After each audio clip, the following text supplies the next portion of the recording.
Crêpes Suzette is one of those old-fashioned fancy restaurant desserts generally cooked by the waiter or the maitre d' tableside.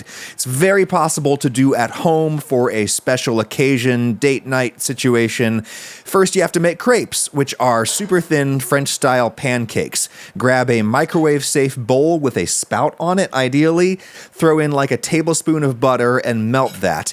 In with a teaspoon of sugar, a tiny pinch of salt since I'm already using salted butter, a little splash of vanilla, and those ingredients have lowered the temperature of the butter so that it should be safe to crack in one egg. Do an initial whisking to get that egg nice and smooth. This will make 4 10-inch crepes for 2 portions, so multiply as needed. Then a third of a cup, 40 grams of all-purpose flour, and I think it helps to whisk this in directly with the egg mixture. It'll be very thick, but that will help you to bash out all the lumps. Crepe batter needs to be very smooth. Now, finally, we can go in with our half cup, 120 mils of milk. It should be the texture of like eggnog or something, a very thin batter, totally smooth. It needs to rest and let the flour particles hydrate for at least 20 minutes, and I think it cooks better when it's cold as well. So in the fridge, while I wait, I can zest in my orange and cut it in half so it's ready for me. Crepes are definitely a prime use case for a non-stick pan. Heat on like medium, little butter goes in, and I think that looks a hair too hot. It should melt, it should foam, but not quite that fast. I also like to wipe it around with a towel to get a very thin layer everywhere. And then the game is to pour in just enough batter to get the thinnest possible layer over the bottom of the pan. Tip it from side to side, get it to run into any blank spots, the thinnest possible layer. Specialized crepe pans have no rim, which makes it easy to spread the batter with a stick and makes it easy to reach underneath with some kind of flipping implement. In the absence of those options, I find the easiest thing to do is to wait until the crepe is solid and literally flip it around with my fingers. This is not a fancy hotel restaurant, this is my house. Deal with it. Check the bottom, and when it looks done, it's done. Takes like a minute per crepe. Oops, that one got a little bit dark. When they get that dark, they can get crispy and inflexible when they cool, so heat down. The crepes do not have to be cosmetically perfect, though, because we're going to be folding them up and soaking them in orange sauce. Just do the best you can, and you can make these well in advance. Beautiful. They're going to roll up as tight and tidy as the premium mattress in a box I got from Helix, sponsor of this video. There is a very high-quality king-size spring and foam mattress hiding inside this box that I got shipped right to my door. This is my 3rd Helix mattress, and we've loved sleeping on all of them. You go to helixsleep.com/Ragusia. You tell them how your body is sized and shaped. There's big and tall options, kids options, etc. You tell them what kind of firmness you need, what sleep issues you have, and they recommend a model for you. Shipping is free in the US. You can move it and unroll it yourself. You just pierce the vacuum seal. There's a 10-year warranty and a 100-night trial period.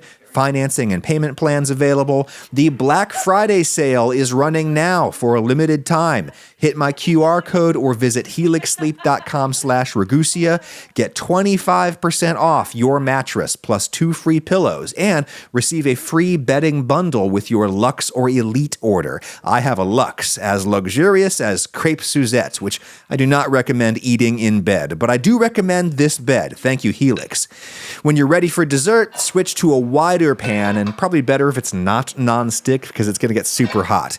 Heat on high, and in goes a third of a cup, 65 grams of sugar. Spread it around thin. We need to make a caramel, and it'll happen very fast. First, the sugar starts melting clear, and then it darkens. The key is to stop cooking the caramel a little before it looks done. You want it just a little golden color. It will go to dark amber in a flash, and at that point, it will taste burned and bitter. I'm turning the heat off because that's going to continue to darken. In goes about 3 tablespoons of butter. Be very careful as you melt this in. It's liable to spit on you as the water inside hits the hot caramel and converts to steam. My heat is still off, but the pan is still so hot that I gotta move quickly to bring down the temperature with my orange juice. The whole orange. I'm doing this up high, again, to protect my hands from the spitting pan. My flame is still off, so it's safe to go in with a big splash of Grand Marnier, which is half cognac, half orange liqueur. All kinds of booze could work instead. Heat back on, stir a little with the wooden spoon, use it to deglaze the sugar that is solidified at the bottom of the pan. Maybe a little more Grand Marnier. I suppose I'll tip the pan to ignite the alcohol directly on the gas flame.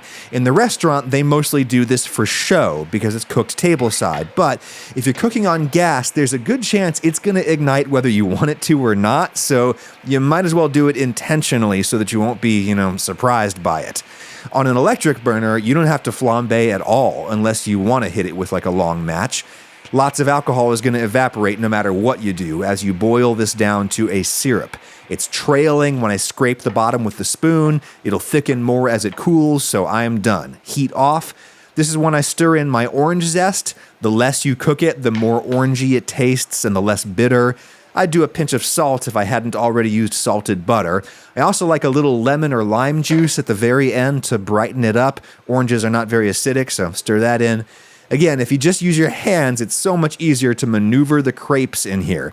I fold it in half, dip the first side in sauce, flip it around, drop it in, then fold one corner to the other corner, and we're done.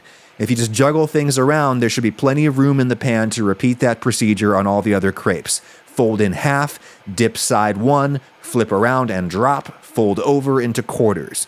At this point, you can turn the heat back on to warm it up if you want, and they'll hold this way pretty well for 20 or 30 minutes because the batter has so much egg, the crepes dissolve slowly.